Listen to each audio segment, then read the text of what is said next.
Der ZT-Talk wird Ihnen präsentiert vom Lindenhof Oftringen mit seinem professionellen Catering-Service, der CSS-Versicherung ganz persönlich und von der Aargauischen Kantonalbank am richtigen Ort.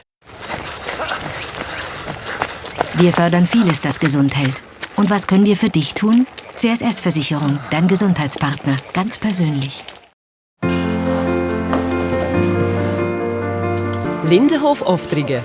Unser Catering-Service sorgt für kulinarische Highlights, auch an Ihrem Event.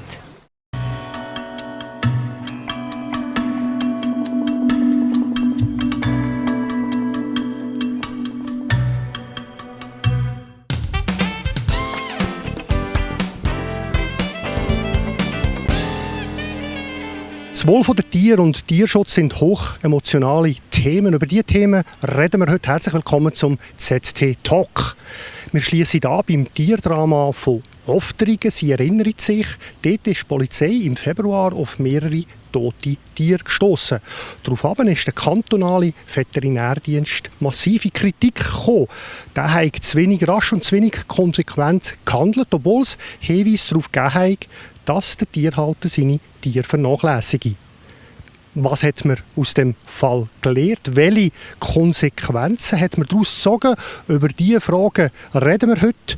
Und zwar mit der Kantonstierärztin Barbara Thür auf der einen Seite und mit der Ann-Kathrin Witschi auf der anderen Seite. Frau Witschi ist zuständig für den Tierschutz bei den Nutztieren im Kanton Aargau. Herzlich willkommen, Frau Thür. Herzlich willkommen, Frau Witschi.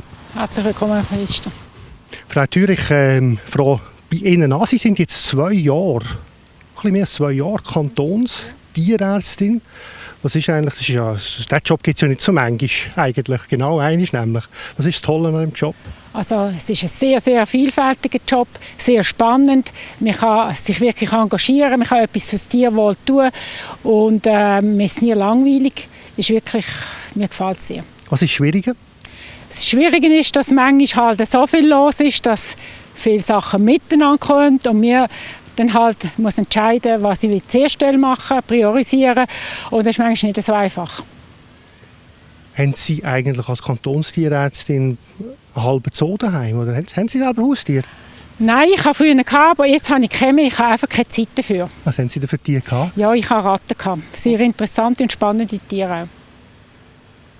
Frau Thür, Tierdrama von Oftringen blenden wir zurück. Das ist, der Fall hat weit über die Region hinaus für Schlagzeilen gesorgt. Man hat die Bilder gesehen, die wirklich sehr unangenehm, schlimm waren. Was geht Ihnen so durch den Kopf, wenn Sie so Bilder sehen? Ja, das sind wirklich schlimme Bilder und so etwas sollte nicht mehr vorkommen. Also müssen wir auf jeden Fall vermeiden, dass so Fälle wieder passieren können. Sie haben ja angekündigt, dass Sie Kontrollkonzept angepasst haben, dass Sie Massnahmen ergriffen und umgesetzt haben. Was haben Sie gemacht? Also sagen wir ein bisschen übergeordnet, haben wir Massnahmen natürlich, dass wir genug Ressourcen in diesem Bereich haben. Also wir haben Stellenprozent in diesem Bereich verschoben. Also konkret Nutztierbereich? Nutztierbereich, genau.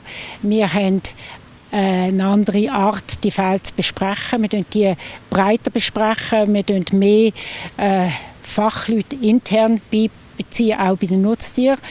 Und durch die breite Besprechung haben wir natürlich auch einen besseren Input und bessere Vorgehensweise. Zudem haben wir juristische Unterstützung noch. Weil das oft notwendig ist, wenn man es ist sehr oft kompliziert und es sind natürlich Rechtsverfahren und wir sind nicht ausgebildete Juristen, wir sind ausgebildete Tierärzte oder Agronomen. Frau Thür hat gesagt, die Fälle werden besser, schärfer angeschaut. Frau Witschi, können Sie uns sagen, was konkret, was läuft jetzt genau bei diesen Kontrollen anders und besser ab? Also eben auf Kontrollen bezogen machen wir viel mehr unangemeldete Kontrollen. Das ist eigentlich die einzige Möglichkeit, um wirklich eine reale Betriebssituation zu widerspiegeln. Gewisse Mängel zu entdecken, die man so schnell korrigieren kann, wenn man weiss, dass jemand kommt. Dann machen wir sehr engmaschige Kontrollen bei den Betrieben, wo es nötig ist. Wir haben ein definiertes Kontrollintervall von 4 Jahren normalerweise.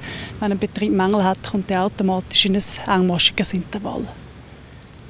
Sie haben kommuniziert, es gäbe eine risikobasierte Kontrolle. Was ist eine risikobasierte Kontrolle genau? Risiko ist eigentlich der Ausdruck für die Frequenz der Kontrolle. Also je mehr Verstöße wir feststellen, je mehr das Bauchgefühl angibt bei unseren Kontrolleuren, auf Deutsch gesagt, desto öfter gehen wir. Oder halt auch dann, je nachdem, was für Mängel vorliegen, konkret um eine gewisse Jahreszeit, zu einer gewissen Zeit, wo wir wissen, dass der Mangel sehr schnell wieder auftreten könnte. Wie läuft denn so eine Kontrolle konkret ab? Eben bei der Grundkontrolle haben wir eigentlich den Auftrag, dass der Betrieb in diesem Jahr besucht werden muss. Meine Kontrolleure kommen ihre Aufträge über, können sich selber einteilen und erscheinen vor Ort, überraschen den Betriebsleiter, auf Deutsch gesagt. Und da werden verschiedene Aspekte angeschaut, also nicht nur der Tierschutz, sondern jetzt bei der Primärproduktionskontrolle, der sogenannten Grundkontrolle, auch Aspekte der Tierarzneimittel, wie werden die eingesetzt, haltet man sich da an Vorgaben, Tierverkehr, gibt es auch Bestimmungen, die ganzen Tierseuchen. Gesetzgebung, die da muss überprüft werden und auch die ganzen Tiergesundheitsaspekte. Aber ganz konkret, wenn jetzt irgendwo man einen Verstoß festgestellt hat, geht man in einige Wochen, oder spätestens einige Monate, geht man wieder vorbei und der Tierhalter hat keine Ahnung, dass da jemand von ihren Leuten auftaucht. Habe ich das richtig verstanden? Ja, also im Prinzip sagen wir schon, dass Nachkontrollen möglich sind, dass wir uns das auch vorbehalten, wieder zu kommen. Also von dem her, unterschwellig ist schon, aber die sind natürlich auch unangemeldet. Das heisst, je nachdem gehen wir halt dann auch konkret wieder zum Zeitpunkt, manchmal auch sehr rasch wieder. Gibt es dort auch manchmal natürlich die dann aggressiv reagieren? Wir stoßen immer wieder mal auf Widerstand, ja, das ist klar. Also vor allem jetzt eben, wo wir umgestellt haben auf die unangemeldete Kontrolle mehrheitlich, ist sehr viel Überraschung im Spiel. Ja, haben wir ja angemeldet, so Schamis, oder? Und meistens korreliert es halt auch mit der Anzahl Mängel. Also die Betriebe, die Ordnung haben, meistens haben wir dort kein Problem. Von wie vielen Kontrollen reden wir da ungefähr? Wir machen rund 600 Kontrollen im Jahr, offiziell vorgegeben vom Bund, plus natürlich dann die diversen zusätzlichen sogenannten Spezialkontrollen, wo wir eben als Zwischenkontrollen machen bei diesen Bereichen mit erhöhtem Risiko oder auch Tierschutzmeldungen, die wir abklären. Jetzt gibt es ja so eine schwarze Liste von der Aargauer Problembetriebe, die Sie führen. Wie kommen die Betriebe drauf? Was müssen Sie Bosgen haben, dass Sie auf die Liste kommen? Also eben die Liste, da reden wir eigentlich von den kritischsten 53 Betriebe. Aktuell sind es 53 Betriebe. Die Liste ist dynamisch. Die ist, je nach Kontrolle kommt einer dazu, einer geht weg, was wir natürlich begrüßen. Und einerseits sind Meldungen durch Kontrollpersonen, die sagen, ups, da ist etwas nicht gut. Dann sind es aber auch Betriebe, die halt einfach aktenkundig sind oder wo plötzlich sehr schwere Verstöße da sind. Wo wir sagen, gut, den müssen wir engmaschig überwachen. Hilft auch ein bisschen das Monitoring zu machen, oder? Dass wir die ein bisschen wächst die Liste näher oder wie hat sich jetzt das in den letzten Monaten? Es ist so ein bisschen im Bereich von plus minus 5 Betrieben im Moment. Okay. Ja. Gibt es eigentlich Tierhaltungen oder Betriebsgrössen, die besonders auffällig sind, die besonders oft vertreten sind auf dieser Liste? Wir haben ein recht breites Potpourri-Betrieb. Wir haben aber auch sehr viele Hobbybetriebe, das heisst Kleinhaltungen mit Schöfen, Geissen, manchmal auch Ross, die drauf sind, aber auch sehr grosse Betriebe, wo wir das Gefühl haben, die Tierzahl ist ein bisschen zu gross, um zu bewältigen, um denen quasi gesetzeskonform zu schauen. Und dann haben wir natürlich auch je nachdem einen Betriebsleiter, der vielleicht schon eher älter ist, wo dann irgendwo mit dem Alter gewisse Ermüdungserscheinung kommt. Also die Bandbreite ist sehr, sehr gross. Wenn Tierhalter permanent gegen Halteregeln verstoßen, dann droht irgendwann so ein Tierhalteverbot. Frau Thür, was braucht es, damit in einem Alter verboten wird, weitere Tiere zu halten? Also gibt es verschiedene Fälle. Es gibt den Fall, der ganz schlimm ist, wo man gerade von Anfang an sagt, der Halter ist nicht fähig, ein Tier zu halten. Und dort machen wir eigentlich sofort das Tierhalteverbot bzw. nehmen die Tiere vorsorglich mit. Dann gibt es aber die Fälle, die über Jahre sich hinziehen. Einer ist jetzt ein bisschen besser, dann hat es wieder einen Mangel, dann behebt man den Mangel wieder, dann kommt wieder ein anderer Mangel und dann kommen wieder zusätzliche Mängel. Und dort kann es über Jahre gehen, bis man dann einfach sagt, okay, jetzt ist einfach fertig, die Person hat es nicht im Griff und die kann Tier nicht so halten, wie man Tier muss richtig halten. Und dann spricht man ein Tierhalteverbot aus. Es gibt auch die Möglichkeit von einem Teiltierhalteverbot, dass man sagt, okay, das sind einfach zu viele Tiere, wenn er nur noch die Hälfte der Tiere hätte, dann wäre es besser. Und dann mal einfach ein Teiltierhalteverbot aussprechen. Sie haben im Juli kommuniziert, dass von März bis Juli haben Sie 3 von denen ausgesprochen. Das sind also nicht wahnsinnig viele. Sind mehr jetzt dazugekommen oder ja? Also man muss vielleicht wissen, dass gesamtschweizerisch im Jahr im Nutztierbereich vielleicht etwa 10 Tierhalteverbote gibt. Also sind 2 bis 3 sind doch schon relativ viele in dieser kurzen Zeit. Was passiert eigentlich mit den Tieren? Die Tiere werden, wenn man sie gerade muss, sofort mitnehmen. Also wenn die Situation sehr schlimm ist, werden sie untergebracht, bis das Verfahren dann Rechtsgültigkeit hat. Und nachher werden sie entweder verkauft. Es gibt Tiere, die geschlachtet werden. Das sind ja Nutztiere. Und da muss man von Fall zu Fall schauen, was dann mit diesen Tieren gemacht wird. Aber es ist damit zu rechnen, dass in den nächsten Monaten weitere so Verbote bei Ihnen ausgesprochen werden? Also es ist so, es gibt auf unserer Blacklist natürlich Tierhalter, wo man sagt, also wenn es da jetzt nicht besser wird, dann muss man ein Tierhalterverbot in Betracht ziehen. Gerade in diesem Fall Ofterigen hat es ja sehr viele Meldungen gegeben. Frau Witschi, wie gehen Sie mit diesen Meldungen aus der Bevölkerung um? Gehen Sie denen allen nach oder kann man das überhaupt bewältigen? Ja, wie gehen Sie mit dem um? Also zum Sagen, die kommen in sehr unterschiedlicher Anzahl. Wir haben jetzt sehr heiße Tage gehabt. Dann sind sehr viele Meldungen gekommen betreffend Schatten, betreffend Wasser. Tiere, die ja, halt irgendwo exponiert sind in der extremen Witterung. Ich gehe persönlich jeder Meldung nach. Ich mache zuerst einmal ein Screening. Wie dringend ist es? Ich rufe meistens die Meldeperson kurz an. Das macht sich auch noch gut, weil die Leute fühlen sich ernst genommen. Fragen, ob es allenfalls möglich ist, noch Bildmaterial bekommen, 6 Fotos, 6 Videos, wo man einfach den Zustand der Tiere ein bisschen besser kann, erfassen und dann entsprechend auch Massnahmen gewährleiten. Aber ich nehme die grundsätzlich sehr ernst, weil ich sage den Leuten das auch, wir können nicht überall sein. Und wir sind auch sehr froh um zusätzliche Augenpaare, die etwas sehen. Und jede Meldung, die nicht dran ist, ist eigentlich gut für die Tiere, oder? Schlussendlich. Von was reden wir da? Von einigen Meldungen pro Woche oder pro Monat oder Dutzende pro Woche? Oder wie viele Meldungen haben Sie da denn so? Ja, im Schnitt haben wir manchmal 10 Meldungen pro Woche, manchmal auch mehr, manchmal auch wiederholt zu der gleichen. Also da gibt es keine Faustregel. Es tröpfelt rein, mal mehr, mal weniger. Ja, aber haltet uns auf der Arbeit.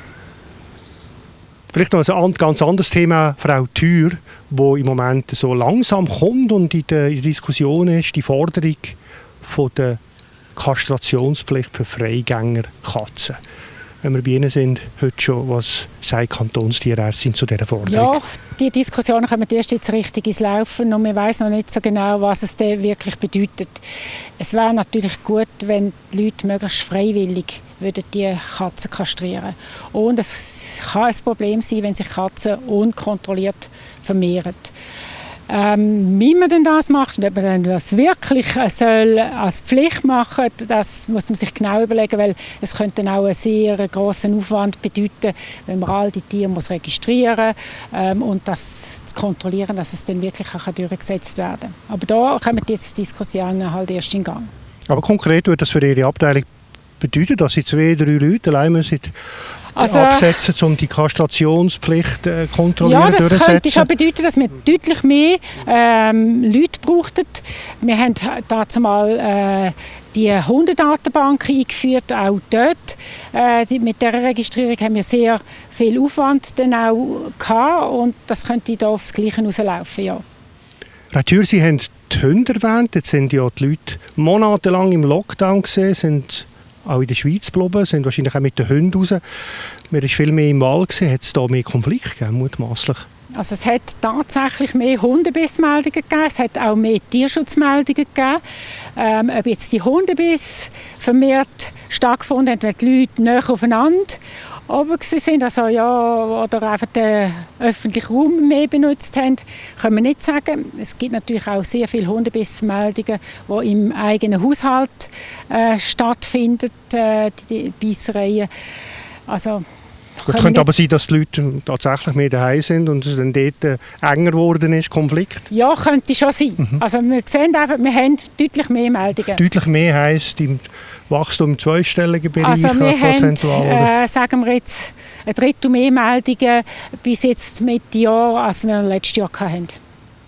Frau Thür, ganz herzlichen Dank, dass wir bei Ihnen sein und über diesen Fall und andere Sachen im Zusammenhang mit dir reden. Frau Witschi, ganz herzlichen Dank auch Ihnen und alles Gute. Merci. Wir sind natürlich nächste Woche wieder mit einem neuen Talk für Sie da. Dann wahrscheinlich wieder im Studio, aber hoffentlich wieder mit Ihnen. Danke fürs Zuschauen. So.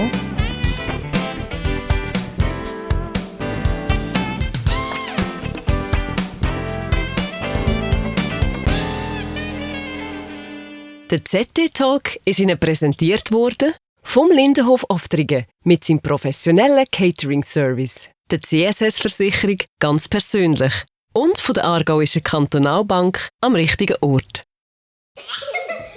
Mami, da. Gesund werden braucht Unterstützung. Und was können wir für dich tun? CSS-Versicherung, dein Gesundheitspartner. Ganz persönlich. Lindenhof Oftringen.